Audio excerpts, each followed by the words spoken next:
Bonjour les Boss, bienvenue.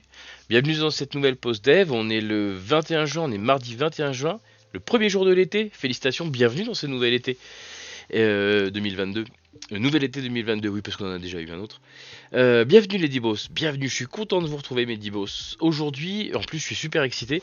Aujourd'hui, on continue sur notre web service d'authentification et de gestion d'utilisateurs dédié, hein, le Dibri Web Service. Et, euh, j'ai avancé un petit peu off caméra hier de manière à ce que ce soit pas trop rébarbatif pour vous. On l'a vu, j'ai continué la partie. Hier, on s'était arrêté sur l'application se connecte et arrive bien à connecter un utilisateur, etc. etc. Voilà, on arrivait à requêter via un outil de requêtage en direct. Ça marchait, c'était super bien. Donc du coup moi j'ai avancé un petit peu de mon côté, j'ai ajouté la possibilité de créer et de mettre à jour les utilisateurs, j'ai ajouté la gestion d'erreurs côté web service de manière à recevoir les stacks quand elles arrivent et elles arriveront. J'ai créé mes applications virtuelles dans la base de données, j'ai ajouté la gestion des thèmes aussi par application dans la base de données, je vous montre tout ça juste après. Mais voilà, j'ai continué un petit peu de mon côté et donc aujourd'hui, ce qu'on va faire aujourd'hui, c'est qu'on va aller plugger l'application Collect donc sur ce web service, terminer l'intégration du web service dans Collect pour que toute la partie gestion utilisateur passe désormais par le web service d'applicatif, web service d'Ibri quoi. Si on a le temps jusque là, donc on fera du debug, on testera, on verra en live ce que ça donne et on va voir, on va commencer tout ça, je pense que le plus sérieux ce serait de faire ça. On va commencer par créer le pipeline de release dans Azure DevOps pour livrer le web service de prod, c'est-à-dire sur mon serveur web, mais pour utiliser la base de données, la vraie, plutôt que la base de données de dev. On fera ça dans un deuxième temps, plutôt, je pense, ouais. La livraison marchera, mais c'est tout, c'est ce que je voudrais d'abord plugger le web service de collect. Ouais, on va plutôt faire ça. On va plutôt d'abord modifier l'application de collect pour qu'elle exploite le web service à fond, parce qu'il y aura peut-être des modifications à faire dans le web service, des ajustements. Ensuite, une fois que ça marchera dans une petite heure, je pense, on va clôturer les devs sur le web service, faire une première livraison en prod, préparer la base de données de prod pour accueillir les données référentielles et faire la migration des comptes parce que du coup, vous verrez que j'ai modifié un petit peu le fonctionnement des thèmes notamment, ce qui fait que la version actuelle ne sera pas compatible. Et donc, il va falloir revoir un petit peu mon script de migration. Voilà Medibos pour le programme. Eh ben, je pense qu'on va commencer tout de suite, hein. Je pense que vous êtes d'accord. Qu'est-ce que vous en dites? Qu'est-ce qu'ils en disent, Medibos? Aujourd'hui, je parle encore plus du nez. Je pensais m'en sortir, mais finalement, c'est encore pire. Donc, on boit un coup. Voilà, voilà. La climatisation, c'est fatal, les dibos. Faut faire gaffe à ça quand il fait chaud. Et quand on climatise, il y a danger. Ok, ok, ok. Je vous montre rapidement, du coup, ce que j'ai fait à ma base de données. On est ici. La Dev, on est là. Donc, les colonnes que vous connaissiez, c'était les tables que vous connaissiez, c'était les users ici. Voilà, donc ça vous saviez déjà, ça n'a pas changé, il n'y a rien de nouveau. Par contre, ce que vous n'aviez pas encore vu, c'était ces trois tables-là. Et donc c'est simple, hein, dans les applications, j'ai créé une ligne qui contiendra chaque application qui se connectera au web service. C'est pour authentifier l'application, de manière à pas, vous savez, je pense je vous en avais touché deux mots hier. C'était pour éviter, une fois que je livrerai ça en prod, que j'ai de la création massive, etc. Il faut sécuriser non seulement les données qui sont dedans, hein, les utilisateurs ils ont leur mot de passe, etc. Mais il faut aussi bien sûr sécuriser l'échange qui va avoir lieu entre mon application et mon web service. Que ce soit en utilisant mon outil de requêtage Nightingale par exemple, comme ça, on en parlera tout à l'heure, ou que ce soit en passant par direct depuis mes applications. Donc du coup, chaque application dans la base de données, l'application donc ça va être requêtage, ça va être rehost, ça va être collect, ça va être link, enfin toutes mes applications de la Dibri et puis d'autres qui vont arriver après. Elles auront chacune une identification, ça on s'en fiche un peu, elles auront leur nom, ça on s'en doute un peu, elles auront un code très important, c'est ce qui servira de login le web service pour identifier l'application qui fait appel à lui, et elle aura un UID, vous voyez ici j'ai mis un GUID, un unique ID, ici, Unique Identifier. Ça, c'est le mot de passe de l'application, c'est ce qui permet au sens large, le couple code plus UID me permet d'authentifier l'application d'où vient l'appel, ok. Voilà, et puis is disabled ou non, ça c'est juste moi qui me suis laissé une marge de manœuvre au cas où je veuille désactiver une application à distance. Pourquoi est-ce que j'ai eu besoin de renseigner toutes mes applications et pas juste créer un login d'Ibri, voilà. C'est parce qu'en fait je vais me servir de ça pour ma gestion des thèmes, les Dibos. Et oui, un utilisateur, maintenant l'utilisateur va être commun à toutes les applications de la Dibri. Et oui, donc ça veut dire que qu'il aille sur Rehost, qu'il aille sur Collect, qu'il aille sur Link ou qu'il utilise un outil quelconque, il va avoir un seul compte pour tous ses services. D'accord? Donc forcément, il va vouloir personnaliser ses services en fonction du service où il est. Il veut peut-être afficher Dibri avec le thème bleu, mais afficher Collect avec le thème sombre et puis l'autre avec le thème clair. D'accord? Donc ça veut dire qu'il va falloir que je crée quelque part, que je me débrouille pour créer un lien entre mon utilisateur, l'application qu'il utilise, et puis donc le thème qu'il veut pour cette application. Et donc pour ça, j'ai créé cette table-là, Dibri User App Theme. Oui, encore une fois, on fait dans l'imaginaire. Et donc du coup, vous vous en doutez, c'est une table de correspondance hein, qui contiendra. Alors j'ai pas mis des FK partout, on s'en fout, ça c'est un détail, c'est parce que je veux pouvoir casser la liaison au cas où, au cas où les ID ne correspondent plus. Enfin ça c'est un détail. Je gérerai ça côté application, mais donc dans cette table de correspondance, on aura tout simplement une table de liaison, plus exactement, on aura tout simplement le user, l'application, le thème. Voilà, ce qui fait que pour chaque application, l'utilisateur aura une ligne dans cette table là qui correspondra au thème qu'il a choisi. Ok, et lorsqu'il créera son compte ou qu'il mettra à jour son compte, on viendra donc mettre à jour la table des users ici et on mettra à jour aussi la table du thème. Voilà, voilà, tout simplement. Donc, voilà pourquoi il va falloir qu'on prévoit des nouveautés dans le script de migration, parce que migrer les utilisateurs de la table précédente à la table Dibri Users, c'est ok, mais il faut aussi être capable de créer une ligne donc dans cette table là, vous l'avez compris. Donc il va falloir mettre à jour mon script de migration. J'ai une petite version que je vous proposerai. Voilà, et donc la table des erreurs, elle est toute simple, elle est inspirée de ce qui existe déjà, hein. C'est vraiment tout bête, et je vais baisser encore un peu plus le son, parce que là on s'entend plus du tout. Un peu forte cette musique, vous l'avez reconnu hein? Vous avez reconnu de quel jeu ça vient? Vous êtes fort si vous avez reconnu. Dites-moi dans le chat. Voilà, on fait ça comme ça. Dites-moi dans le chat si vous avez reconnu de quel jeu provient cette horrible musique de fond. Bref. Et donc, là, pour finir, la table des erreurs, elle est exactement comme elle était dans les autres applications de la Dibri, c'est-à-dire un timestamp, un code d'application pour savoir d'où provient l'erreur, ça fait partie des nouveaux champs, l'URL requise et puis tout simplement la stack et le message d'erreur. Voilà, et ça donne donc des messages qui ressemblent à, je vous affiche ça tout de suite, parce que bien sûr j'en ai généré 2-3, ça donne donc des messages qui ressemblent à ça, tout simplement. Voilà, on voit le code de l'application qui a généré l'erreur, et en tout cas qui a essayé de se connecter au web service. On voit l'heure évidemment, et on voit un message d'erreur rapide, une stack où voilà, la stack trace est là, et puis l'emplacement où a été générée l'erreur. Voilà les dibos, on ne peut plus simple, c'est ce qui existait déjà de toute manière dans mes autres applications, mais voilà, vu que c'est ça, vu que là on est sans interface, on est sans retour, je suis obligé d'avoir un visu sur ce qui se passe dans la base de données. Alors, il y a un envoi de mail, mais il n'y a pas de sauvegarde des mails envoyés cette fois-ci dans la base de données, parce que ici, j'ai pas de mail de client en fait. Dans cette base de données-là, j'ai mes messages d'erreur qui vont être sauvegardés, là c'est ce que je vous montre à l'instant, mais dans les autres applications, je sauvegarde tous les mails que j'envoie à mes utilisateurs, de manière à pouvoir les réutiliser, les réenvoyer leurs mails, quoi. Mais, et puis moi fouiller dans mes archives si j'ai besoin. Mais par contre, ici, il n'y a pas besoin, c'est du back, c'est du B2B, quoi. Il y a aucun besoin de sauvegarder les transactions qu'il y a eu de cette appli à l'administration. Voilà. Ok, Medibos.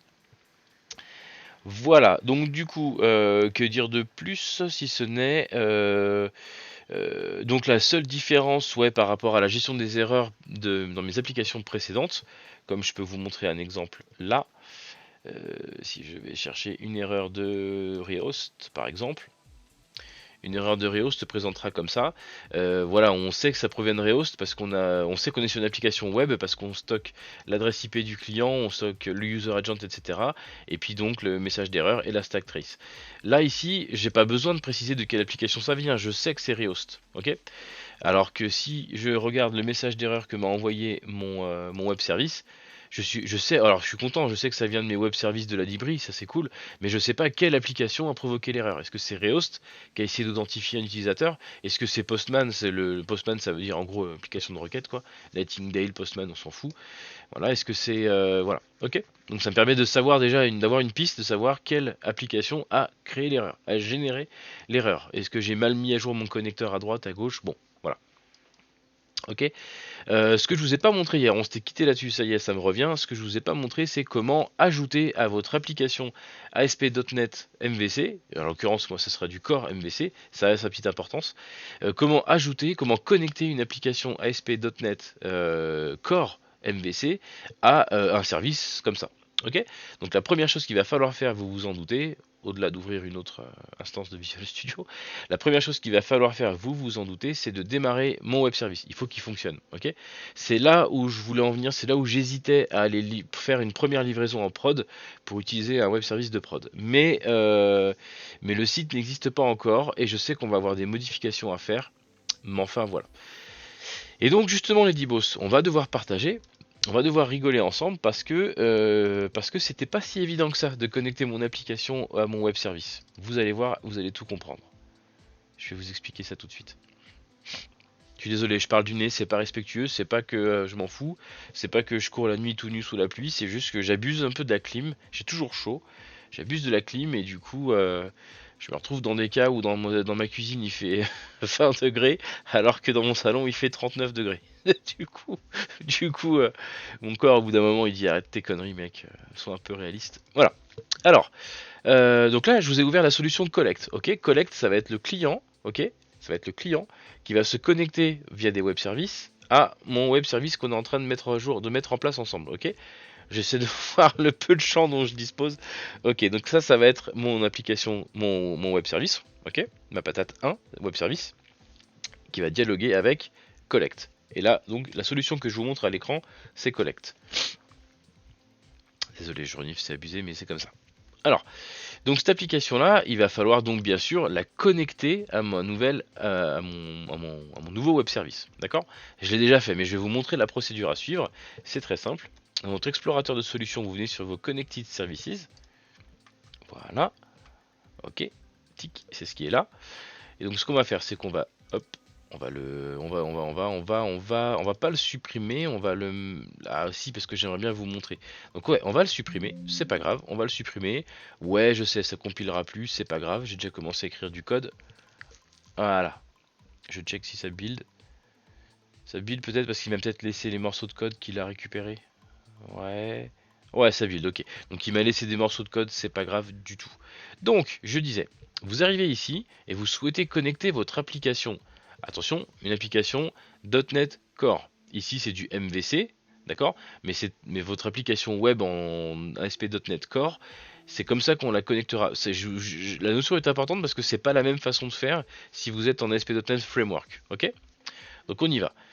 Et en réalité, ce qu'on a créé nous de l'autre côté, là notre OWS là qu'on a créé avec en utilisant le pattern ASP.NET Core MVC Web API, en réalité, ça crée un web service Open API.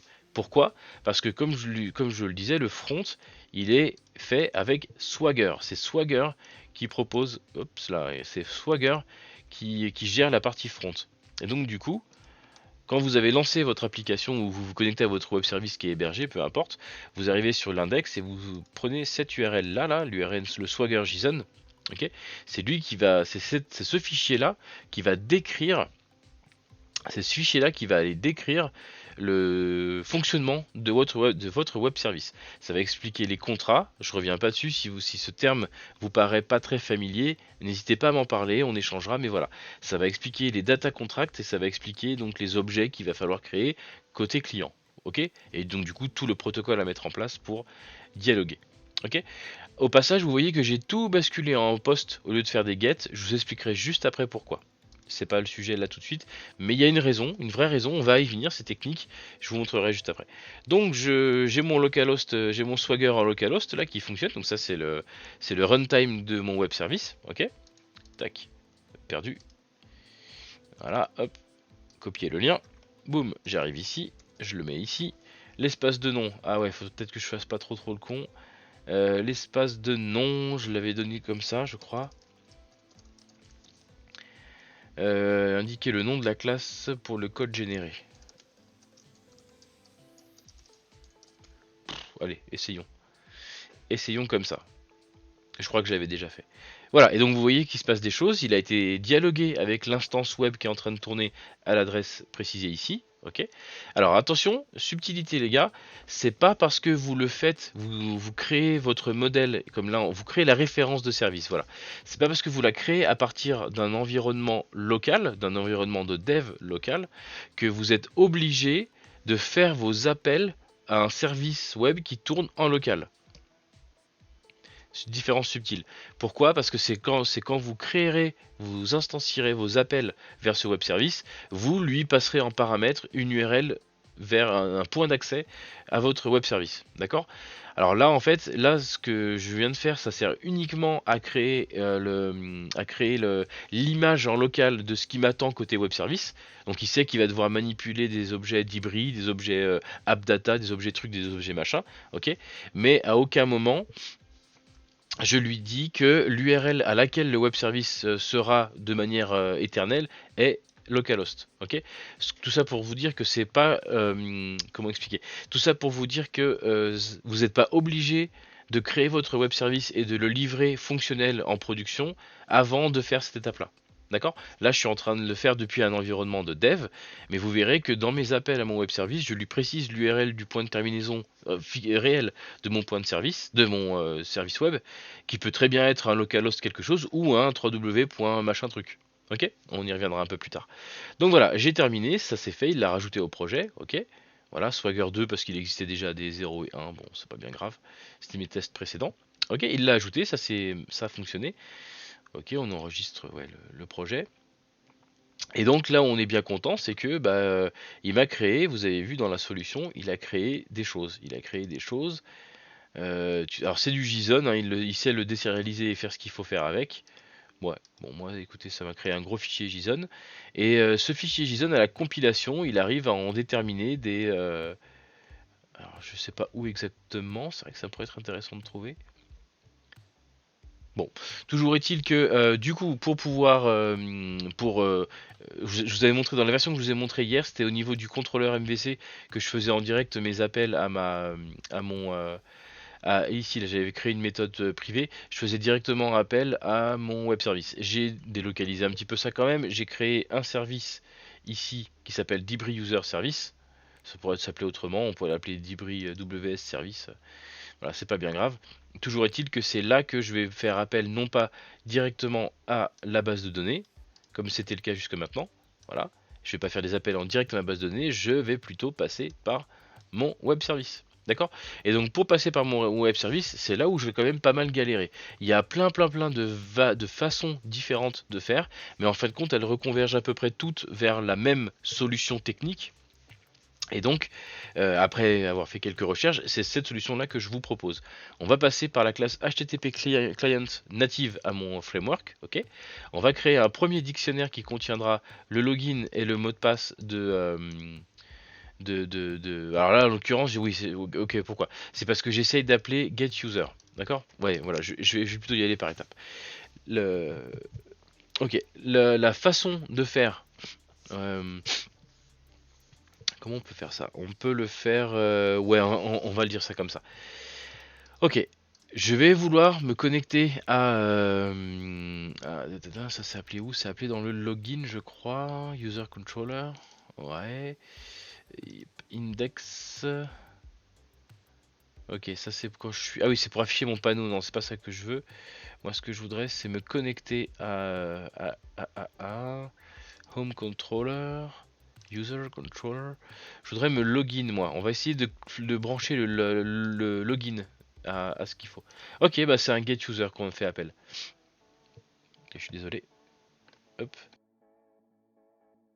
Ah, je parle un peu du nez. Désolé Medibos. Voilà. Donc ce qu'on va faire là tout de suite, c'est qu'on va aller plugger la partie login de Collect vers notre nouveau web service. Ok. Donc ça se fait dans cette action là, perform login. Vous voyez. Je récupère depuis mon formulaire web, là, depuis ma vue, je récupère le login, le mot de passe de mon utilisateur. d'accord, et je le balance ça à ma couche service. Ok. Et donc ce getUser là, actuellement, donc, il fait appel à mon nouveau web service. Ok, ça marche pas encore, on va devoir aller l'adapter parce que je l'ai modifié un petit peu lourdement. On va le comparer et du coup ça me permettra de vous montrer comment on fait. La clé pour faire fonctionner ce système là, c'est la suivante. Il faut absolument, alors je pense que vous voyez en plein écran, hein, mais on va passer par la classe HTTP client donc du SDK.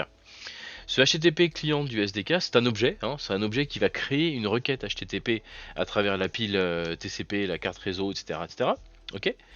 Et qui va donc aller créer une requête pour aller faire une demande à mon serveur de mon web service. D'accord. Donc pour faire ça, il y a plusieurs choses à renseigner. La première chose à renseigner, c'est une URL. D'accord. Il faut lui dire où, à quel endroit on va aller taper donc le web service. Où est-ce que le web service se trouve. Tout à l'heure, quand on l'a ajouté, quand on a créé le web service, quand on a connecté le web service à mon application, vous avez vu, j'ai mis une URL en localhost. Quelque chose. Ok. Là, vous avez vu, il me la redemande cette URL. Donc je peux très bien ici mettre www.dibri.com/webservice/coucou. Ok. Je ne suis pas obligé de faire matcher les deux. L'idée c'est que les deux matchs pour être sûr d'avoir la même version du code d'un côté et de l'autre, parce que sinon je peux avoir des divergences au niveau du schéma et des noms des méthodes, etc. que je veux exposer. Là en l'occurrence c'est pas le cas puisque c'est localhost, mais voilà, il faut être vigilant là-dessus. Mais ça peut très bien être une adresse distante, d'accord. Donc voilà. Donc la première chose qu'il va falloir lui préciser, c'est l'URL du web service et donc du coup de la méthode de l'action du web service auquel je veux pouvoir me connecter. Donc là, on va aller sur le web service slash user login, d'accord. Alors étrangement, je vous fais le parallèle, hein. Étrangement, ça correspond au user login controller de mon web service. C'est le code que je vous montre là. Donc ça veut dire que ça va m'arriver ici. D'accord. J'ai changé les types de retours, c'est tout du JSON maintenant, on s'en fout. Avant c'était directement des objets bruts que je désérialisais, on s'en fiche, c'est pas grave, la désérialisation elle est faite en amont et j'envoie du JSON. Ça revient exactement au même, de toute façon le moteur MVC l'aurait fait par lui-même. D'accord. C'est juste que j'en ai eu besoin pour pouvoir afficher des messages d'erreur en texte brut à l'écran plutôt que des objets nuls ou vides, quoi. Ok. Et on va voir d'ailleurs que côté web service, j'attends quelques infos. J'attends un login, un password, un code d'application et une clé d'application. Ok. Et bah qu'à cela ne tienne, un login, un password, un code et une clé. Seulement, on a vu ensemble hier qu'au niveau de la sécurité, il était hors de question que je balance des choses dans la query, ok, dans l'URL à laquelle je fais appel. C'est pour ça que je suis obligé ici de passer un post. Ok. J'ai été obligé de basculer toutes mes web méthodes. J'étais obligé de les passer toutes en post et non pas en get parce que par définition, quand on utilise la classe HTTP client en Microsoft.NET, le fait de faire un get interdit de passer des paramètres dans le body ou dans les headers. On est obligé de les mettre soit dans la query, soit pas de paramètres. Moi, ça sort de question. Je veux pouvoir passer un objet en paramètres avec des key value, key value, key value. Et dans ce cas-là, j'ai pas le choix. Par convention, il faut que je passe par des posts. Donc, c'est pour compléter un peu ce que je vous disais hier entre le get et le post. En fait, c'est encore plus trivial que ça. C'est carrément que mon SDK m'empêche de passer des paramètres dans le body si je fais des get à la place des posts. Ok. Donc là, aujourd'hui, à partir de maintenant, ce sera tout le temps des posts que je vais faire. D'accord. Donc du coup, on va se préparer à faire un post sur cette URL là, et on lui passe en paramètre un objet. Qu'est-ce que c'est que cet objet? Et bien cet objet, c'est tout simplement un dictionnaire, hein, un dictionnaire de string, hein, des clés value, key value, que je lui passe que je fournis donc à mon appel HTTP client. D'accord? Quand je remplis mon HTTP mon HTTP client là que je me mélange pardon, l'objet que je passe ici donc à mon HTTP client là pour faire mon post, d'accord. Ce que je lui fournis de base dans le content, c'est les objets du body, les key values qui vont aller dans le body. Donc le login de l'utilisateur, le mot de passe de l'utilisateur. C'est-à-dire, en gros, c'est ce que mon web service attend ici dans le body. D'accord. Par contre, pour pouvoir lui fournir des headers, c'est un tout petit peu différent. Ça se fait ici. Il faut rajouter On peut pas rajouter un dictionnaire comme ça dans headers, il en veut pas, le framework n'est pas fait pour. Il faut rajouter un par un mes headers à ma collection de headers. Voilà pourquoi ici le appcode et le appkey sont séparés du login et du password. Ça va dans le body, ça va dans le header. Ok? Donc ce gros objet qui contient mon body plus mon header, la patate là, le HTTP user, paf, je le passe en paramètre dans mon appel client, mon post à cette URL là, et pouf, normalement, ça devrait se faire. Pourquoi c'est du async et pourquoi je fais un point result? C'est parce qu'en fait, c'est prévu pour être asynchrone et être threadless. Thread, ouais, c'est censé se faire de manière multitâche, ok? Pour ne pas avoir à attendre bêtement que ça fasse un retour. Moi ici, j'ai décidé de le rendre bloquant, justement, d'attendre le retour du serveur, parce que justement, je fais des actions après sur l'objet que je récupère pour le désérialiser et aller stocker des choses dans les cookies à droite à gauche. Donc il faut absolument que j'ai mon retour serveur qui soit effectif pour pouvoir manipuler les données, quoi. Je peux pas le faire en parallèle. Donc du coup, là moi je le force, j'attends le retour de mon serveur pour agir. Et donc du coup, ce qui va se passer, c'est que quand je vais essayer de me loguer, vous allez voir, il va aller l'email et le mot de passe que j'ai saisi donc en clair dans l'application Collect là, il va aller tout simplement les balancer à mon web service, toujours en clair, hein, mais dans le body, hein, pas dans la query, hein, dans le body de mon HTTP query là qui passe, pas query du coup, mais ma requête HTTP. Et puis ça va atterrir là. Et le fait de faire post et d'attendre le result là, normalement, ça devrait me déclencher un point d'arrêt de l'autre côté. Ça tombe bien, le web service est en cours d'exécution. On va mettre un point d'arrêt ici. Donc, c'est-à-dire dans la seule et unique méthode de ma seule et unique action de mon user login controller. Alors oui, effectivement, j'ai cherché et apparemment, il n'est pas par convention, on n'est pas censé avoir plusieurs actions dans un contrôleur API. Attention, dans un contrôleur MVC, bien sûr qu'on peut le faire, hein. Le contrôleur user va contenir l'action index, l'action, je sais pas, login, la logout, voilà, tout ce qui peut retourner une vue. Mais par contre, un peu comme c'était le cas dans les web handlers il y a longtemps, les fichiers ASX là, en SP.NET, Webforms, pour ne pas les citer, et ben là c'est un peu la même chose, on ne peut avoir qu'une seule action dans un contrôleur.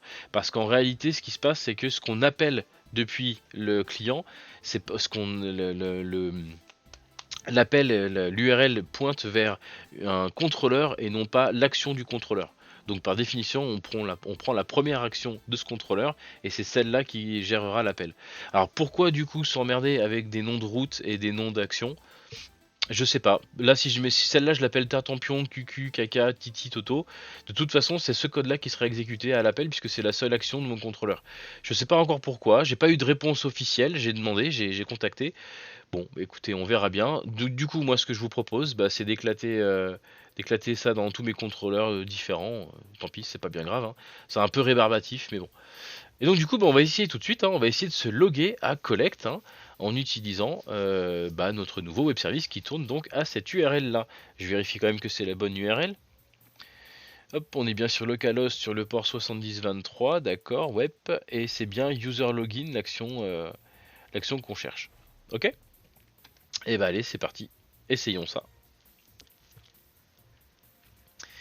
Essayons ça, et pour faire ça, je vous rappelle, on va aller dans Collect, on va essayer de se connecter l'utilisateur, hein, je veux dire, hein.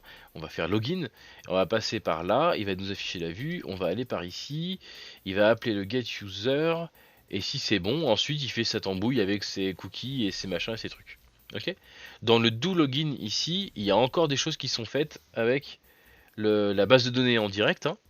Donc pour le moment, on va couper l'exécution à ce moment-là. Mais encore que c'est pas sûr puisque le user il le récupère en paramètre, donc si ça se trouve il le fait en local. Ouais, tout est peut-être fait en local. On va voir. De toute façon on va faire du pas à pas là. Index, on s'en fiche, c'est ce qu'on a à l'écran, ça c'est quand on modifie le compte, on n'y est pas encore. Login, c'est ce qu'on a tout de suite à l'écran, c'est ici. Je vais mettre les deux comme ça vous voyez la comparaison. Le code on le verra en détail après. Donc ici on va mettre un point d'arrêt, c'est au moment où je clique sur le bouton login. Ouais, c'est ça, ok. Et donc là, c'est là, j'appelle ma couche service à ce moment-là et j'ai un point d'arrêt. Ok. Et ben on est prêt, c'est parti. Logons-nous. Se connecter. On va utiliser, oui c'est grave pas que j'aille trop vite non plus. On va utiliser cet utilisateur là, hein, Jean-Édouard Jean. Je l'ai renommé tout à l'heure, hein, c'est pour ça qu'il s'appelle comme ça maintenant. Donc oui, c'est bien cette adresse mail, c'est bien 2, 3, 4, 5, 6. Se souvenir de moi, on s'en fout, c'est pas important. Boum, voilà, tac. On arrive ici, on a le perform, on a bien le modèle. J'ai pas changé ça, hein, ça n'a rien changé, donc ça marchait, il n'y a pas de raison que ça ne marche plus. On fait F10, et pouf, on arrive dans la couche service. Email, tac, password. Password en clair. Et oui, parce que maintenant, toute la partie H et la partie DH et REH du MD5 là, pour aller checker si le mot de passe de l'utilisateur est le bon, tout ça maintenant, on va le déléguer, c'est notre web service qui va le faire. Ok ? Donc c'est bien pour ça, les dibos, j'insiste là-dessus, c'est bien pour ça qu'il est hors de question que la query, que le mot de passe de l'utilisateur se balade dans la query. Il faut absolument que ce soit dans le body de la requête. Requête qui, heureusement, partira avec le protocole HTTPS. Donc de toute façon, elle sera chiffrée par rapport à un certificat SSL qui sera présent sur le serveur web. Donc même si le trafic était intercepté, il le sera au format chiffré. Ok ? Alors que si j'intercepte la query, ben, c'est en clair, le mot de passe il sera en clair dedans, donc c'est hors de question. Est-ce que vous voyez bien la subtilité, les dibos? N'hésitez pas à m'arrêter et à me poser des questions, hein, c'est très important. Ok, donc on y va, c'est parti, on crée notre dictionnaire, on a mis le login, on a mis le mot de passe dedans.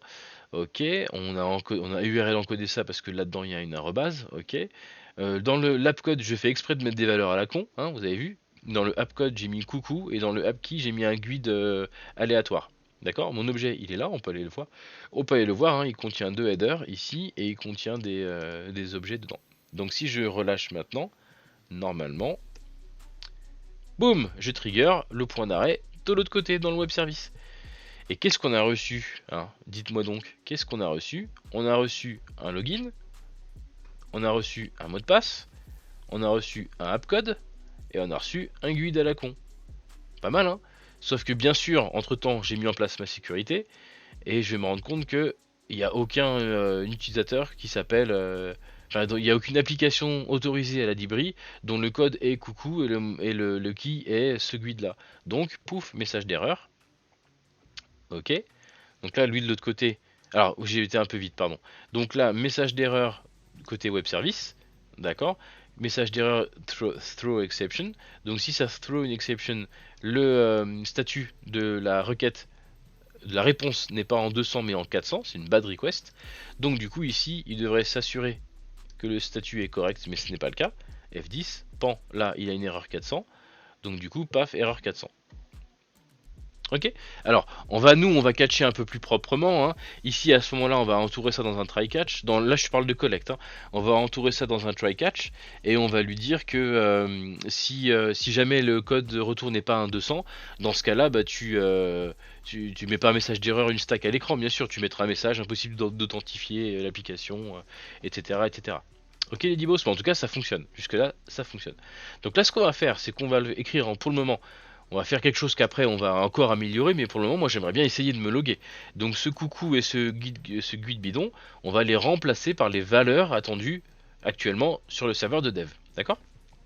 Donc on y va, c'est parti, base de données. Base de données, ma base de données dans ma table application, j'ai mis des valeurs de dev, hein, c'est pas celles qui seront en prod bien sûr. On veut l'application collect, donc hop, copier, coller, web, et on veut le guide qui va avec. Hop, copier,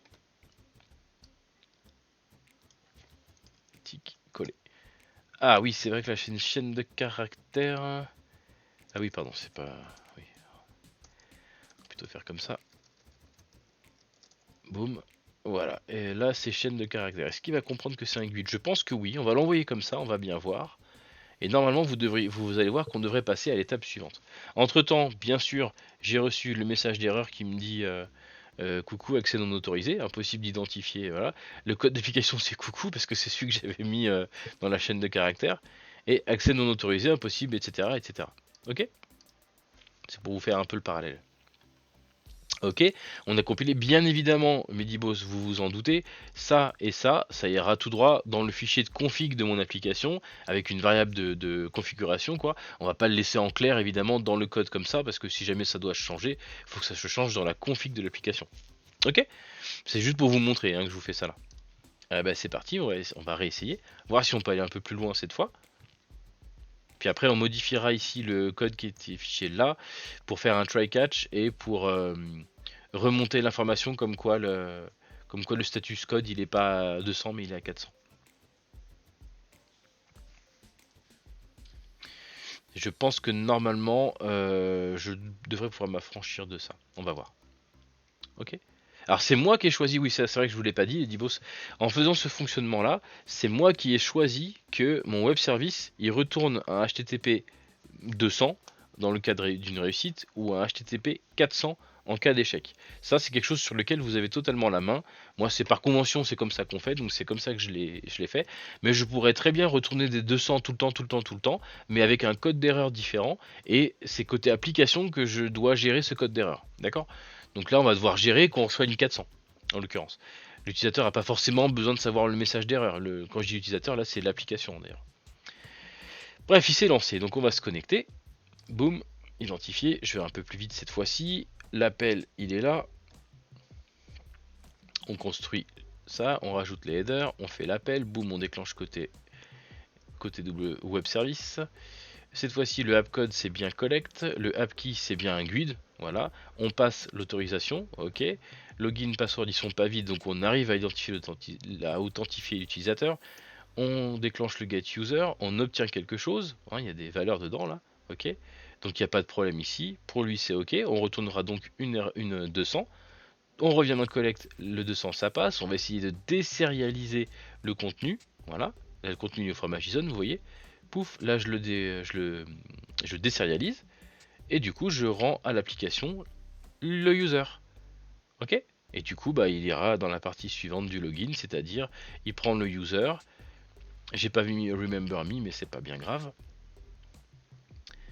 Tiens, c'est rigolo que... Ah si, oui, j'ai rien dit. On est bon, d'accord, on avance. Je crois qu'il n'y a pas d'autre connexion à la base de données qui est faite. Donc on doit pouvoir... je vérifie. S'il n'y a pas de connexion à la base de données, ça veut dire qu'on doit pouvoir faire ça. Et du coup... boum. Voilà.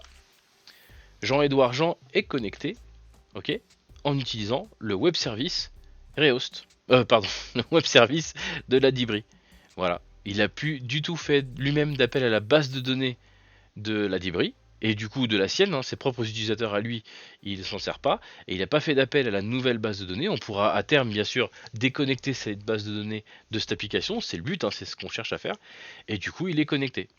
Ok Bendibos, donc là c'est bon, hein, le cookie est placé et tout. J'ai pas mis remember me, donc il a pas écrit le cookie sur le disque dur. Et du coup quand je vais, enfin plus exactement s'il l'a écrit, mais il a une date d'expiration là tout de suite. Donc ça veut dire que là quand je vais relancer l'application, ça sera pas, il faudra que je me réauthentifie. Mais ça a marché et j'ai pas encore plugué la partie update utilisateur. Donc ça veut dire que je peux pas encore mettre à jour mon utilisateur dans l'autre base de données là, mais c'est la prochaine étape. Ok, donc le login ça fonctionne, on est plutôt content. Les claims y sont passés. Le logout, il n'y a rien d'autre à faire que ça. Ok, le perform login, on est bon. Ce qui fait que maintenant, dans mon user service, on peut supprimer cette version là. Tac, celle-là, il n'y a plus besoin. C'est appelé à deux endroits, c'est appelé à... C'est appelé pour l'index, ah oui, pour aller chercher d'accord, ouais, ok. Index get user by ID. Ok, est-ce que celle-là, on l'a mise à jour ou pas? Non, on passe toujours en direct à la base de données. Bah, on va bientôt s'en affranchir de ça. De toute façon, c'est simple, tout ce qui est connecté à Dibri Context, il faut que ça dégage. C'est-à-dire celui-là. Il y en a combien? Il y en a 8. Ok, je vous remontre le bon écran, c'est mieux. Voilà, j'ai 7 appels à ma base de données actuellement et donc le but c'est d'arriver à 0 appel et de passer tous par mes web services. On va le faire tout de suite pour le get user là. le get user comme ça. Je suis juste un petit peu dubitatif. Ouais, c'est celui-là, c'est by ID, c'est bien ce qui me semblait. Et donc là, c'est pareil, le get user by ID, lui, il existe. Hein. J'ai déjà préparé la méthode côté, côté web service. Donc ce qu'on va faire, c'est qu'on va faire ça. Pouf, on va tout commenter. Et alors, on est parti. On prépare l'HTTP client. Cette fois-ci, l'HTTP client pour le get user, il est beaucoup plus simple.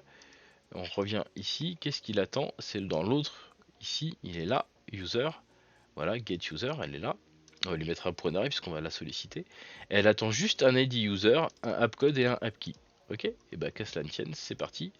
Collect it. On a besoin juste d'un ID user. Je l'ai copié? Non, je l'ai pas copié, c'est dommage. Voilà. Revenons ici.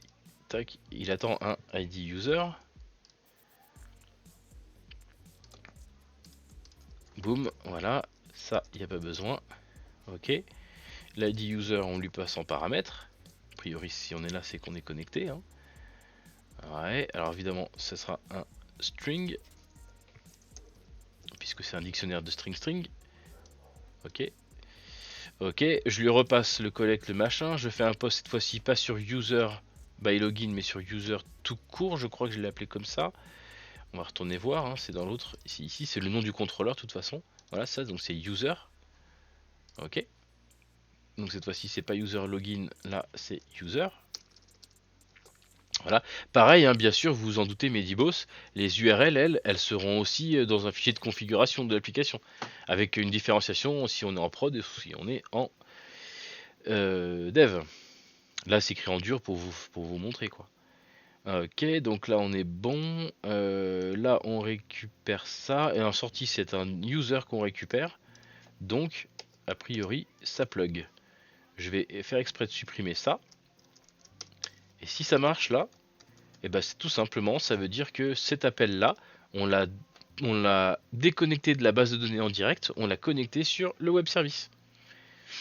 Je fais des gestes avec mes mains alors que je suis même pas dans le champ de la caméra, c'est nul. Faut que je prenne vraiment l'habitude de ça. C'est pas la même caméra que dans l'autre pièce, et du coup le champ est pas du tout le même, le FOV est pas le même. Tant mieux parce que sinon vous verriez tout mon bordel. Ok, donc là je lance collect et vous l'avez compris, ce qu'on va essayer de faire c'est d'afficher déjà la page de l'utilisateur. On va se reconnecter, on va laisser ça, c'est tout, on va lui demander de créer le cookie. Ce point d'arrêt là je l'enlève maintenant, voilà. J'ai coché la case et j'ai lancé l'appli, vous l'avez pas vu mais get user by login on a vu que ça marche, alors on dit que c'est bon. Ok, maintenant c'est Reos qui fait son travail, ok il est connecté, il a créé mon cookie sur le disque dur. D'accord. Et donc maintenant on va essayer d'ouvrir hein, tout simplement la page de l'utilisateur. Boum. On arrive bien sur un get user, on a l'ID qui est enregistré, on va le passer en paramètre ici à mon objet. Normalement ça devrait marcher. Du premier coup. Ah oui, j'ai un point d'arrêt encore l'autre côté au cas où. Touc. Et oui, ça a marché. Voilà. Et donc du coup ce qu'on va faire juste pour le fun, on va essayer de changer le thème. Hein, on va le mettre en foncé. On va se mettre sur le thème foncé, donc l'ID ça doit être 1 ou 2, je sais plus. En tout cas c'est pas le même que celui qui est actuel visiblement. Donc c'est parti, on va aussi profiter pour changer son nom. On va l'appeler Edouard tout court, ouais, parce que je crois que j'avais fait ça. Faut remettre le mot de passe. Le mot de passe ici, c'est fonctionnel, hein, c'est juste pour si on le met pas, il refuse de faire l'update. Hein. Ça c'est pas pour modifier le mot de passe. D'ailleurs, il faut que je propose de le faire. Ok. Le profil a été mis à jour, visiblement. Et pourtant, ok, le profil a été mis à jour, mais pourtant le thème n'a pas changé. Ok, bah il y a quelque chose qui a foiré. J'ai mon point d'arrêt, je relance. Enfin, je le laisse continuer. Ah, mais je sais pourquoi, bien sûr. Est-ce que vous savez pourquoi, Lady Boss? Est-ce que vous savez pourquoi ça n'a pas marché? Eh bah oui, voilà, il y en a un qui suit. Et qui se crée des amis virtuels. Évidemment que ça n'a pas marché parce que la partie création, update de l'utilisateur, je ne l'ai pas encore plugué. Donc là, effectivement, dans l'index, on get bien le user. Ça passe bien par la nouvelle solution. Et donc, on se crée un objet virtuel. Mais, voilà, une fois que je fais mon post-back ici, que je valide mon utilisateur, que j'ai changé son thème ou mon nom ou c'est pas quoi, et ben du coup, il faut quand même que, voilà, ici, ah, voilà, ici, mon update user, ici, il faut bien sûr faire appel à celui du web service. Ben oui, bien sûr, sinon il va sauvegarder pas au bon endroit. Donc on y va, c'est parti, mon update service, update user, il est là. Boom, et le update user, évidemment, il va pas aller directement dans la base de données, évidemment. Et oui. Mon update user va faire appel à ma couche service. Donc, on est parti. Ça, c'est plus du tout à lui de le faire. Et hop, le first name, date updated, il le fera lui-même. Par contre, il y a un time ID. Donc, du coup, tout ça, on va le squeezer. On va reprendre celui-là en exemple. En plus, ça tombe bien parce que c'est. Ah, la création d'utilisateur, c'est vrai, je l'avais déjà créé. Je l'avais déjà faite avec vous, Medibos.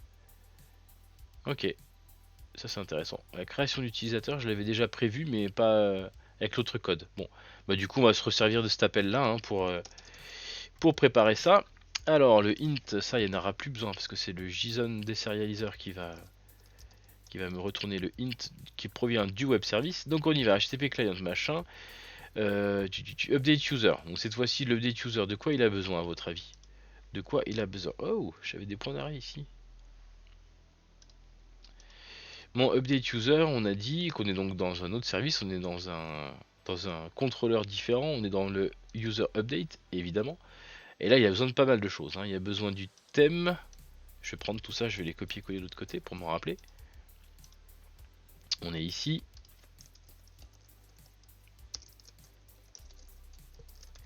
Et donc, on a besoin d'un user ID. Voilà. On a besoin d'un first name. Il y est déjà. Un last name, il y est déjà. Et on a besoin d'un thème ID. Oui, parce que c'est pas par là qu'on met à jour le mot de passe, très cher. Ok. Donc on y va, c'est parti. On bind user ID, ça va là. First name, ça va là. Last name, ça va ici. Et enfin le theme ID, il va là. Ok, bien sûr, on sait, oui, on le sait. Ce sont des chaînes de caractères. Donc voilà. Ok. Voilà, voilà. Donc on y va, on prépare l'appel. C'est plus coucou, évidemment, ça, on l'a vu déjà 2 fois. Pour le moment, on les met en dur. Je ferai off caméra hein, là. Déjà, je mettrai ça dans un fichier de config. Du coup, le nom du web service, oui, en l'occurrence, le nom de contrôleur, c'est ça. User update, ouais. User update, ici, ok, on lui passe l'objet, on check le retour, et le retour c'est censé être un int, si je dis pas de bêtises. Qu'est-ce qu'il dit le web service? Il dit qu'il retourne un JSON result x.message ou bien dbuser. Et dbuser c'est un int, parfait. Ça devrait marcher. Alright, alright, on supprime ça. Ok. Et normalement, l'update de l'utilisateur devrait passer par le web service. Vous êtes chaud ou pas?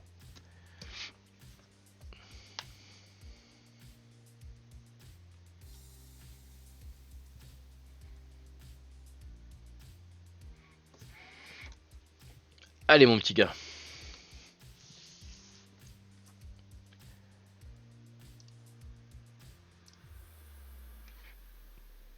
Et pendant tout ce temps, vous avez vu, j'ai pas du tout interrompu l'exécution du web service. Hein. L'autre côté, lui, il tourne dans son coin, il fait sa vie. Ce qui fait qu'on pourrait presque le mettre en prod, effectivement.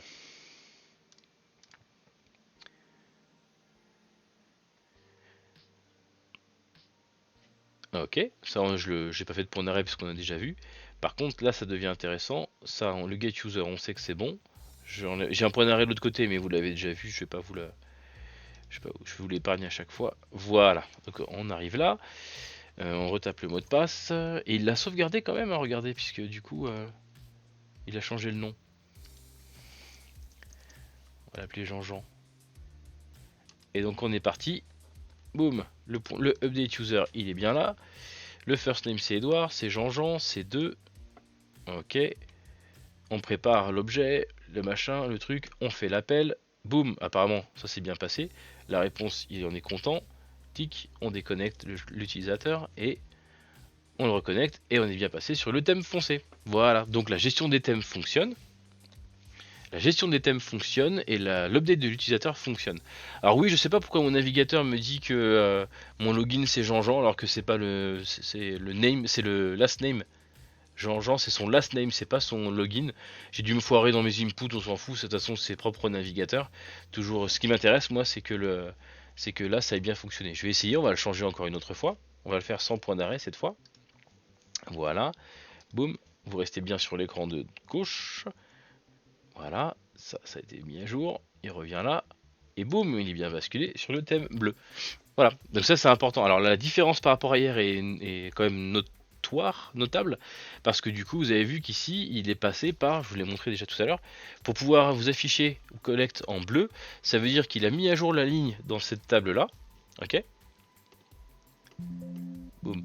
Il a mis à jour mon DB user. Et il a aussi mis à jour ma ligne dans la table qui est connectée là, qui gère les thèmes par application. Ok. Ça veut dire que si Jean-Jean il se connecte à une autre application via le web service, il n'aura pas le bleu sur l'autre application. Ok. Ok, donc là ça fonctionne, je suis plutôt content, c'est une bonne nouvelle. Donc là, on peut continuer. L'update il est fait. Le create il marche plus parce que c'est pas la bonne API API code là, mais ça on s'en fiche. Par contre, il y a toute la partie verif user qui est pas bonne encore. Voilà. Ça c'est encore fait directement en local. La validation de l'utilisateur, ça par contre ça ne marche pas encore parce que c'est fait en local.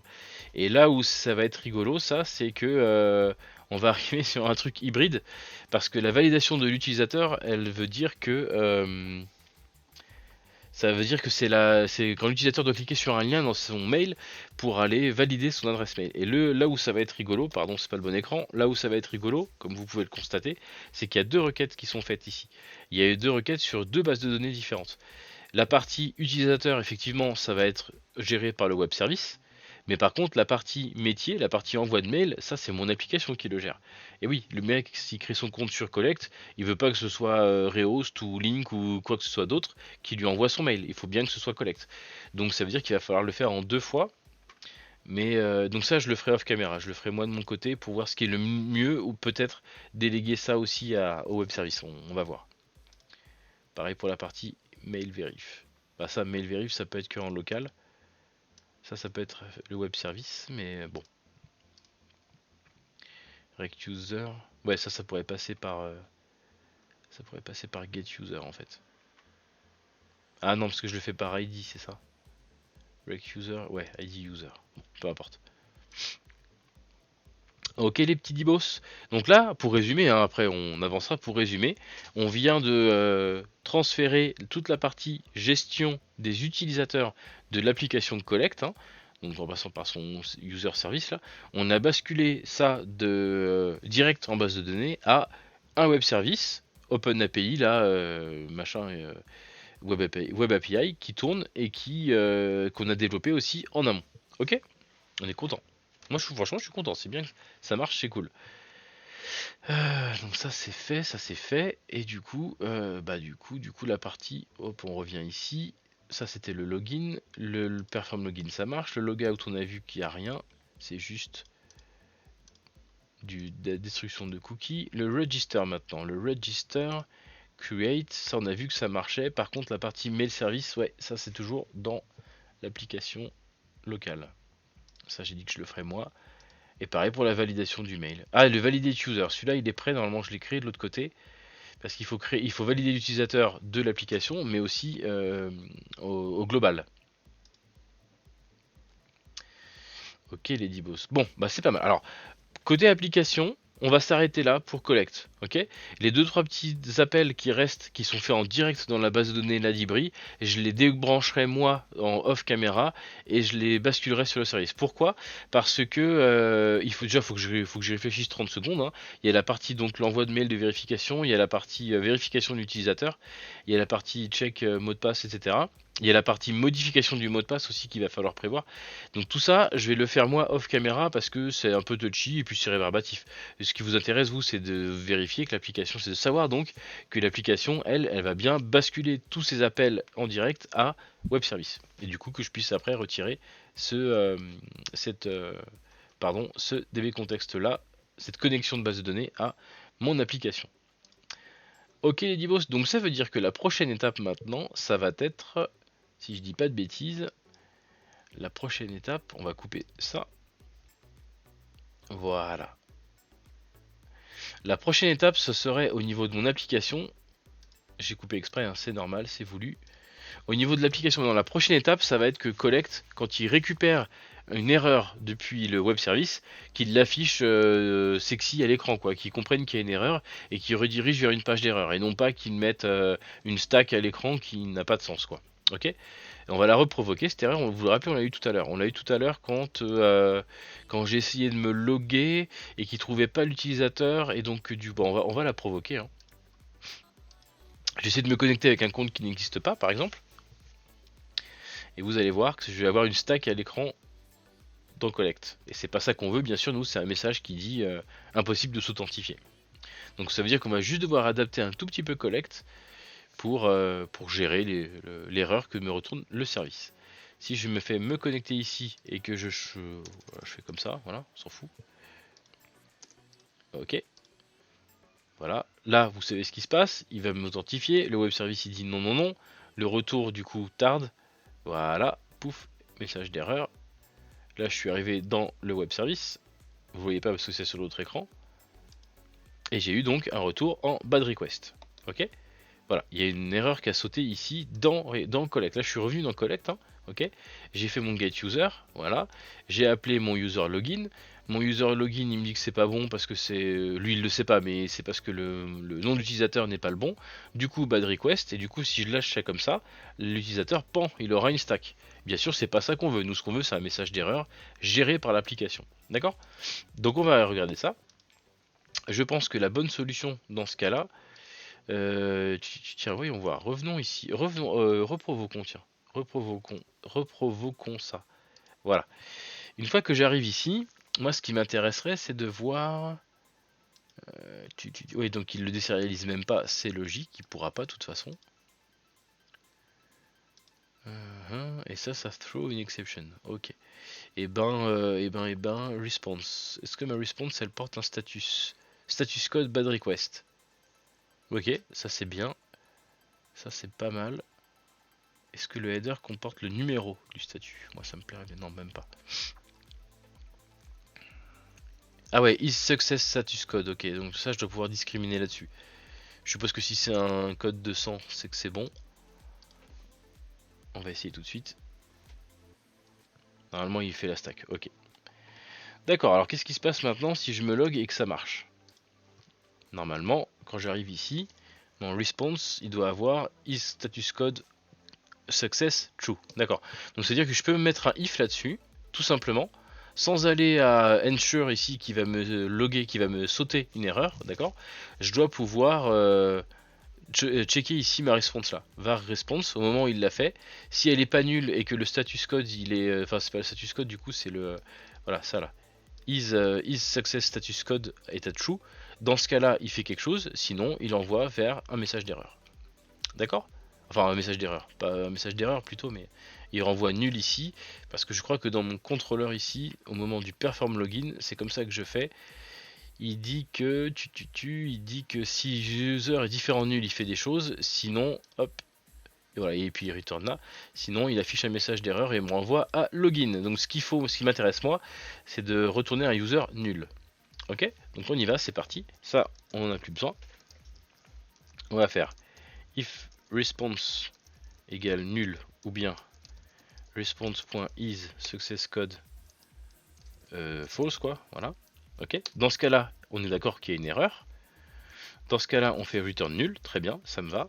Else, hop, on désérialise et on envoie l'objet en JSON. Ok? Il n'y a pas besoin d'informer le type d'erreur à l'utilisateur.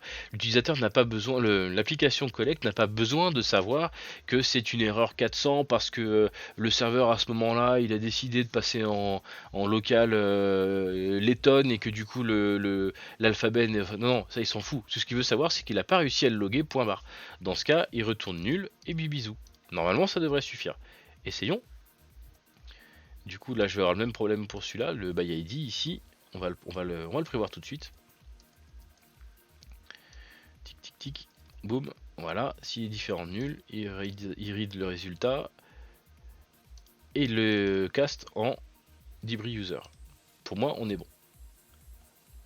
Ok. Pour la création, ça c'est pareil, il faudra que je gère ça dans chaque cas. On va le faire pour le moment que pour le get entre nous, le DevOps, et après, off caméra, je le ferai pour les autres méthodes. Vous n'avez pas besoin de voir ça pour chaque truc.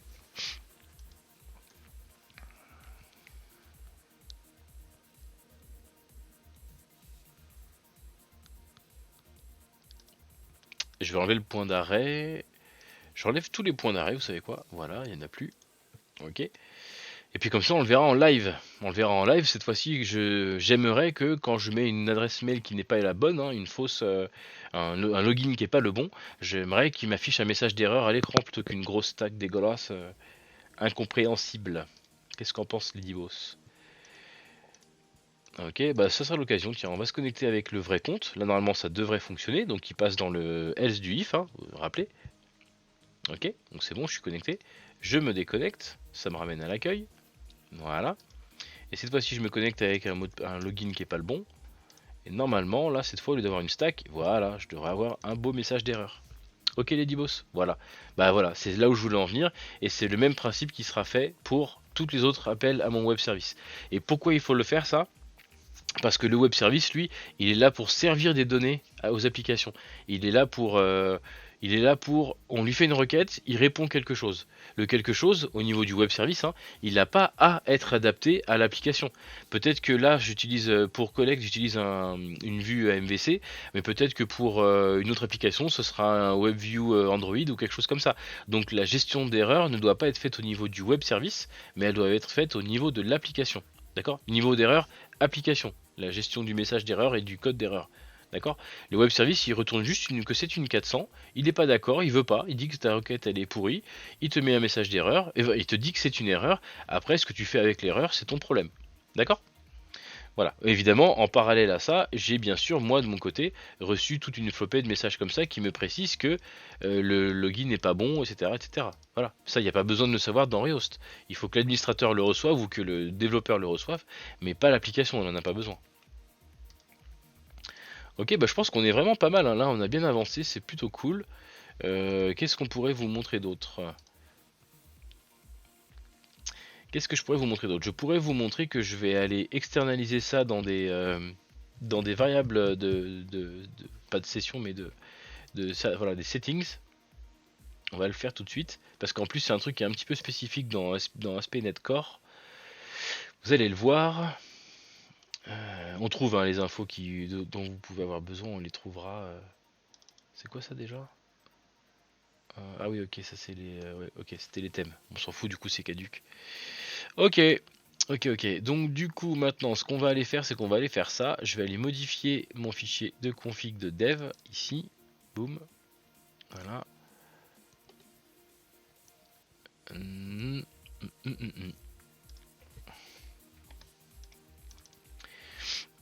Voilà, et je vais ajouter une clé.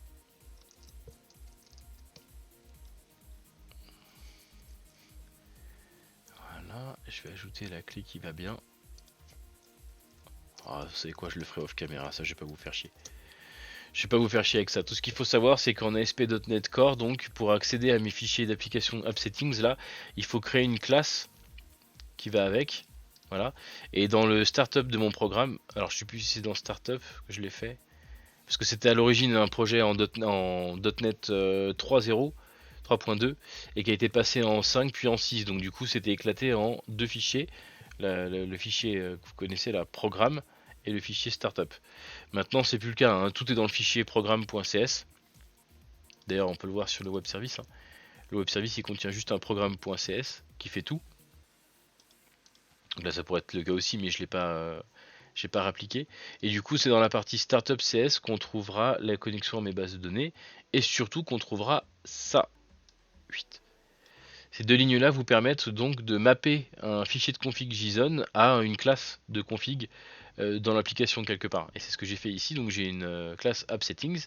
Ici, je vais lui ajouter donc une variable que je vais binder à que je vais pouvoir binder à une clé dans mon fichier de config. Et du coup, ça après, j'y accède simplement dans l'application en faisant appel à ça. Voilà. Je peux faire un. Là, je peux vous montrer. Hein, dans le user controller là. Je reviens dans mon contrôleur MVC et là où je fais mes appels là, ici là, ou alors, bah, je crois que mes services y ont accès aussi de toute façon. Mon debris user service il y a accès à mon app setting, je l'injecte aussi par dépendance. Donc ça veut dire que là, au lieu de mettre ça en dur, je peux très bien imaginer faire un app settings là, point. Alors comment on fait déjà? C'est ça. Ouais, il faut. C'est un truc clé valeur, je crois. Donc là, je mettrais app settings de. Je sais pas, le nom de la clé que je lui aurais donné, quoi, le nom de la propriété que je lui aurais donné. Ouais, c'est parce que j'utilise pas le bon, c'est app settings, c'est avec le petit app. Ah, je l'ai pas mis, je l'ai pas bindé à une variable de globale. Ok, c'est pour ça que je pouvais pas le faire. Mais voilà. Ok, Medibos. Ça ressemble un peu à ce qu'on faisait à l'époque de WinForm ou même en Webform d'ailleurs. Voilà, Medibos. Bon, alors c'est pour cette partie-là, on va dire que c'est bon. Ça aussi, je le ferai off caméra. Je vais pas vous faire chier avec ça maintenant. On le fera off caméra. Moi, ce qui m'intéresse de vous montrer maintenant, c'est que j'aimerais bien aller livrer. Ça, c'est un truc qu'on n'a jamais fait ensemble. J'aimerais aller configurer mon outil d'intégration continue et de livraison continue pour aller livrer mon web service sur mon serveur web. Ok. Alors, je réfléchis juste 5 minutes à savoir si ça peut quelque chose qui pourrait vous intéresser. Je pense que quand même oui. Je pense que oui. Et du coup, ce qu'on fera, c'est qu'on pluguera après ça sur le web service de prod, du coup, puisqu'il sera celui qui sera en prod. Ok. Alors, pour ce faire, on va. Comment on va faire? On va couper ça. Ouais. On va couper ça. Ok. Exclure tout. Ça, c'est du collect. Tout ce qui est collect, pour le moment, on exclut. On revient ici sur le code source donc du web service. Et ce web service, on va l'envoyer en prod. Mais il va falloir quand même être un peu délicat parce que, souvenez-vous, il y a des choses qui sont différentes entre ma config de dev et ma config de prod. Notamment la base de données. La base de données n'est pas prête pour le moment en prod. Ok. La base de données de dev, c'est celle-là, elle a tout ça dedans. Mais la base de données de prod, elle contient rien du tout, elle n'a même pas de table encore, elle est vide. Ok. Donc il va falloir aller créer la structure, il va falloir aller publier la base de données de prod. Ça va être la première étape, sinon l'application ne pourra même pas démarrer. Alright, je réfléchis que je dis pas de bêtises. Est-ce que l'application pourra démarrer? Oui, parce que c'est un web service, donc ça veut dire qu'elle n'est même pas connectée à la base de données au runtime, au démarrage. Donc oui, on devrait pouvoir la laisser en fait. Bon, c'est pas grave. Je pourrais aller envoyer mon site directement. Mais c'est pas grave. Nous, ce qu'on va faire, c'est qu'on va préparer notre environnement de production. Donc on va aller le faire tout de suite. Je check ça quand même une dernière fois. Ouais, ça c'est l'aiguille de dev, ça. Données de référence de dev. Ok. Ok. Voilà. Et oui, parce que les noms, les clés d'application seront les bonnes, mais les guides bien sûr seront pas les bons. Je vais pas les mettre sur Twitch comme ça ou sur YouTube. Hein. Donc ça, je vais les modifier off caméra. Vous les voyez pas, ça tombe bien, mais c'est pas grave, ils sont là quand même. Ça, c'est pour attaquer l'environnement de dev. Ouais. Localhost quoi. Et puis bah écoutez, il va falloir que je fasse la même en prod. Alors du coup. Et mon petit script de migration aussi. Ouais, alors faut que je me pose 30 secondes.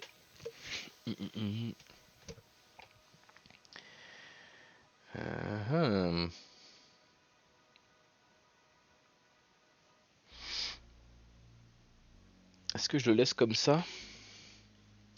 Est-ce que je le laisse comme ça, les Dibos? Qu'est-ce qu'ils en pensent, mes Dibos? Ouais, on va le laisser comme ça, je pense. Ok, donc quoi qu'il en soit, ce qui est sûr, c'est que ma structure de ma base de données, il faut que je l'envoie en production. Donc c'est parti, ça vous savez, hein, je vous ai déjà montré plein de fois. On va les publier. Donc c'est pas du dev cette fois-ci. Ah, j'ai pas fait moi encore mon... Je l'avais pas encore prévu. Bah c'est pas grave.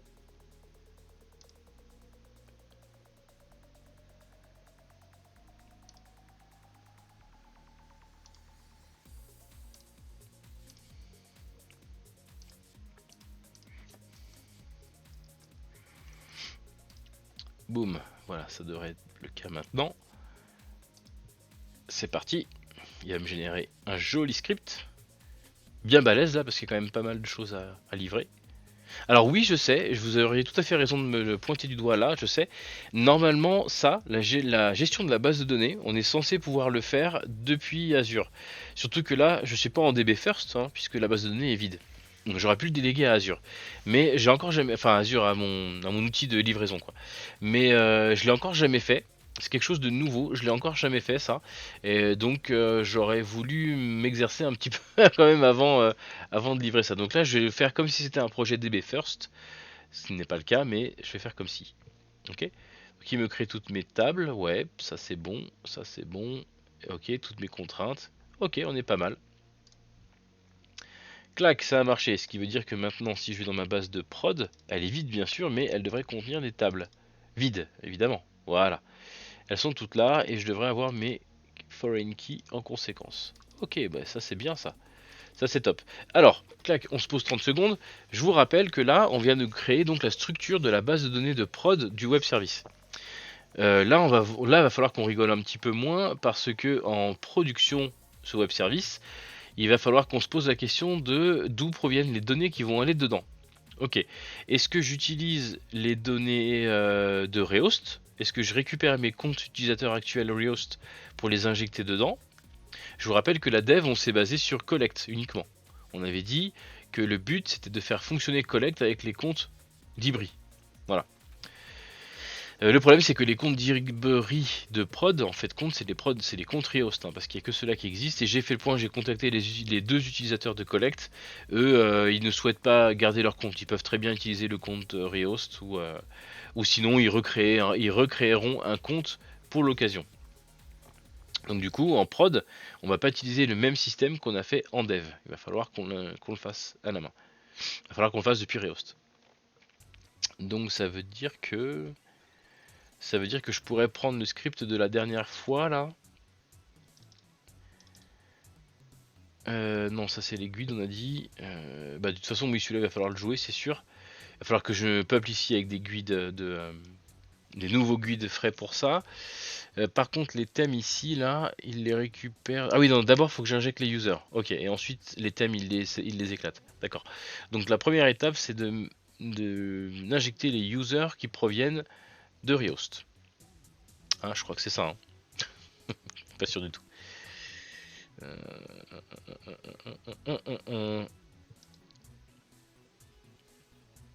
Ouais. Ouais. Bah écoutez.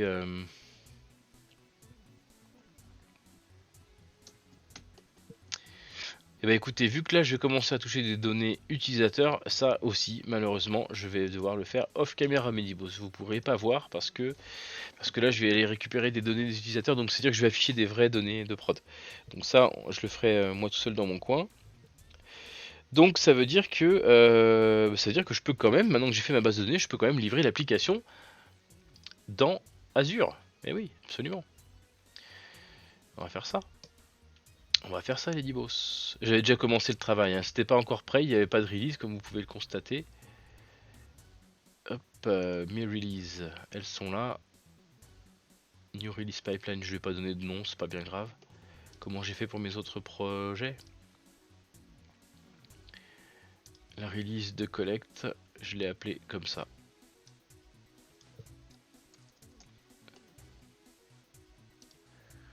Boum. Je vais juste la renommer quand même, c'est pas très propre et après je vous explique. C'est pas collect bien sûr, ici on est d'accord, c'est web service d'Ibri. Voilà, boum. D'accord, donc j'ai configuré, j'ai tout préparé en amont les dibos pour pas trop vous emmerder. Et actuellement, du coup, il n'y a aucune livraison qui a été faite. Hein.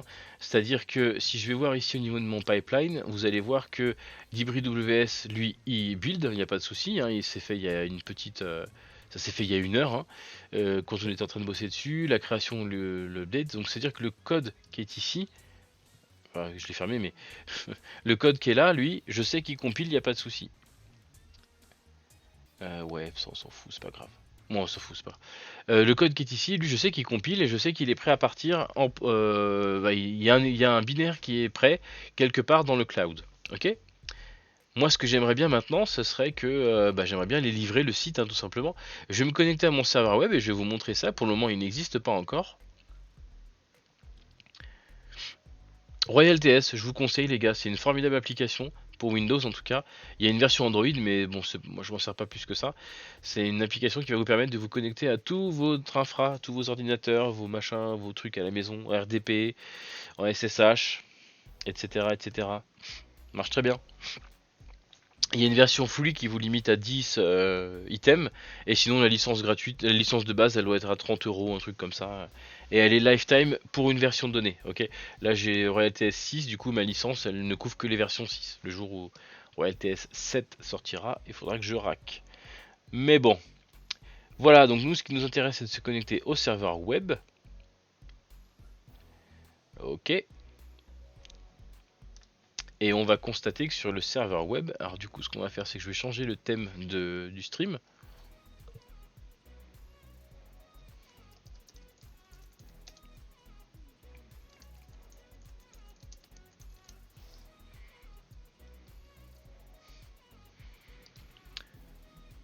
Boom, livraison du web service. On reste toujours dans la catégorie, ça change pas.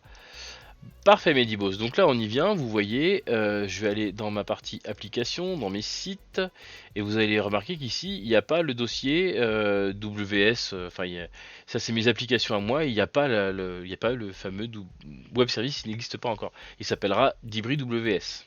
Ok. Donc ça veut dire que si je vais dans mon gestionnaire de site, normalement, même le pool d'applications ne doit pas encore exister. C'est le cas. Et du coup, le site, bien sûr, il n'existe pas encore. Et bah, qu'à cela ne tienne, on va lancer la livraison. On va voir si ça marche, hein. Je pense que ça peut marcher. Ok, on va livrer la 21.2, oui, ça me va très bien. Ok, il a été mis en queue. In progress. Deploy in progress. Regardons ce qui se passe en live. On va le voir apparaître, je pense. À moins qu'il y ait une erreur et je vous le ferai savoir, je vous le montrerai. Mais...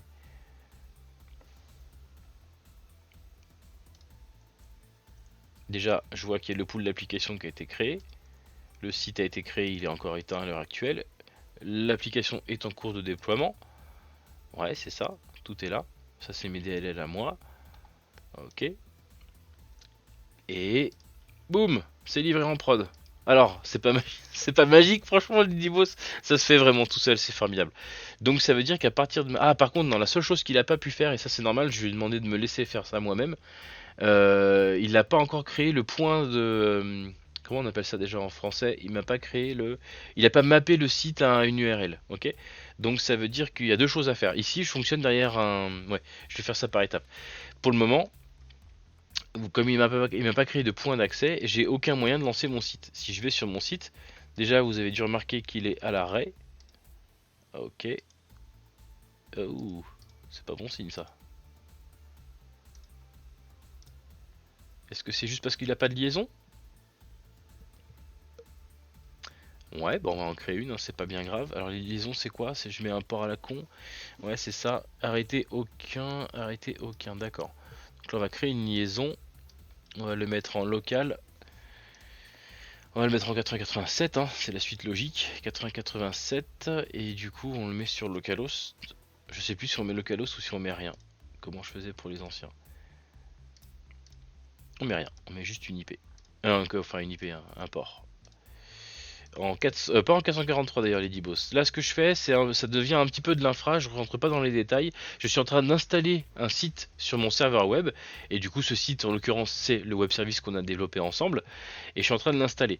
Ici la configuration de mon serveur web elle est un tout petit peu inhabituelle on va dire. Parce que je suis derrière un reverse proxy. Ça veut dire que j'ai un boîtier quelque part dans ma maison qui définit, il fait un peu le travail d'un DNS hein, si vous voulez, c'est lui qui définit que tel site web est hébergé sur telle machine et tel site web sur telle machine. Pourquoi il est d'usage de faire ça? Pour deux raisons. Déjà ça simplifie énormément le travail au niveau des certificats SSL à obtenir pour mes sites, puisque du coup C'est cette machine qui va aller se charger de chiffrer tout le flux HTTP qui sort de chez moi pour aller sur internet. D'accord? C'est pas au niveau de mes sites que je dois lui dire toi tu utilises tel certificat, toi tel certificat. C'est au niveau du reverse proxy qui gère ça. Ok? Et surtout ce reverse proxy va être sympa parce que je vais pouvoir utiliser plusieurs serveurs web chez moi. Ok? Ça veut dire que le reverse proxy il va récupérer tout le flux qui provient d'internet chez moi et après le dispatcher vers les bons serveurs. D'accord?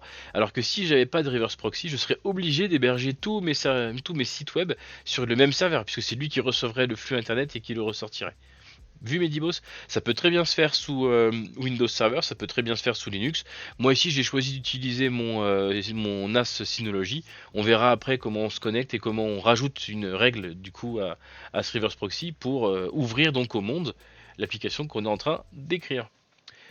Donc on lui crée un petit point d'accès, on la met en 8087 et du coup ça devrait la démarrer et du coup voilà on a accès à toutes les ressources. Ok. Et normalement si je dis pas de bêtises, là je dois pouvoir le parcourir, le site en localhost. Voilà, vous voyez, là je suis en localhost. Là ça devrait fonctionner parce que je suis à l'intérieur de chez moi, ok, en HTTP, dedans. Je suis pas encore sorti. Donc ça veut dire que là ça devrait fonctionner, il devrait m'afficher quelque chose, Swagger j'imagine. Et oui non, parce qu'il faut que j'aille chercher Swagger slash index. Ça marche ça? Non, ça marche pas. Bon, je me démerderai pour trouver. C'est pas grave, je me rappelle plus de l'URL. Hein. Ok, donc ça, en tout cas, ça veut dire que ça fonctionne. Par contre, à l'extérieur, ils n'ont pas encore accès à mon web service. D'accord? J'ai prévu un nom de domaine pour lui. Hein, je lui ai prévu tout un cérémonial. J'ai prévu d'aller sur ws.dibri.com et vous voyez qu'actuellement, c'est mon NAS Synology via WebStation qui me dit oui, oui, ok, c'est pris en charge. Ok? Et bah, qu'à cela ne tienne. Moi, ce qui m'intéresse, c'est que ce message-là se transforme en un message d'erreur. Je me rappelle plus, c'est dommage, mais c'est quoi? Je l'avais dans Visual Studio tout à l'heure. On va le lancer en debug, hein, tant pis. What? Pardon. Ouais, des fois il y a des petits messages comme ça, c'est rigolo. Ok, c'est swagger slash index. Ok, et bah essayons tout de suite. Hein. Je reviens sur mon petit serveur web, je lance 8087, il me met une 404. Ouais. Et si je fais ça, il me dit 404 aussi. Waouh, ça commence à m'inquiéter par contre. Ah, parce qu'il oblige du HTTPS peut-être.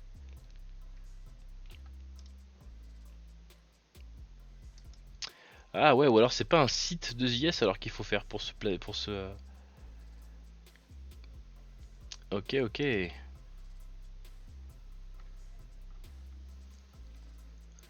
Ah, c'est embêtant. Ah non, pourtant c'est bien là. Ah, www route. Ok. Ah, je me suis peut-être un peu vautré là alors.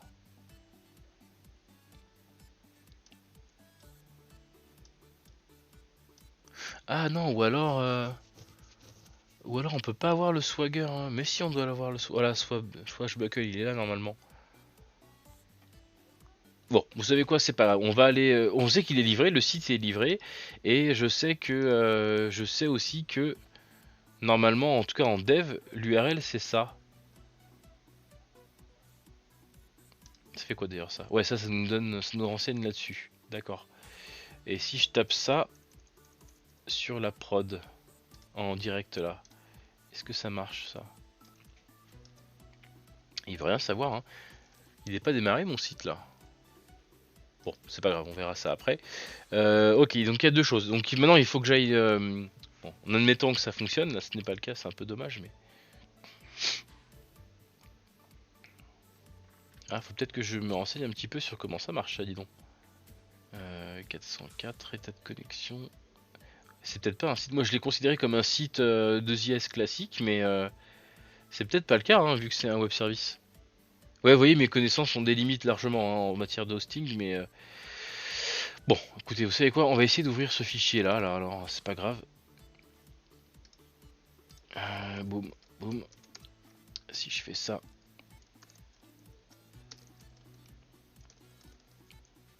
Est-ce que je pourrais réussir à le... Ah oui, mais je crois que j'ai pas autorisé la navigation. On va voir. Est-ce que ça marche ça?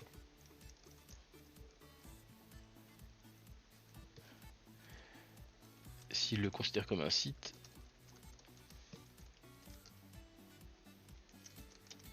Ouais non, il veut pas, ok, donc il y a vraiment un problème, il n'est pas démarré le site. Il n'est pas démarré ce site, il ne fonctionne pas. Mon pool d'application c'est celui-là, il y a bien une application qui est dessus. Ok, d'accord. Aucune page web n'est trouvé. Bah oui, mais c'est vrai, je suis d'accord avec toi, c'est un site encore.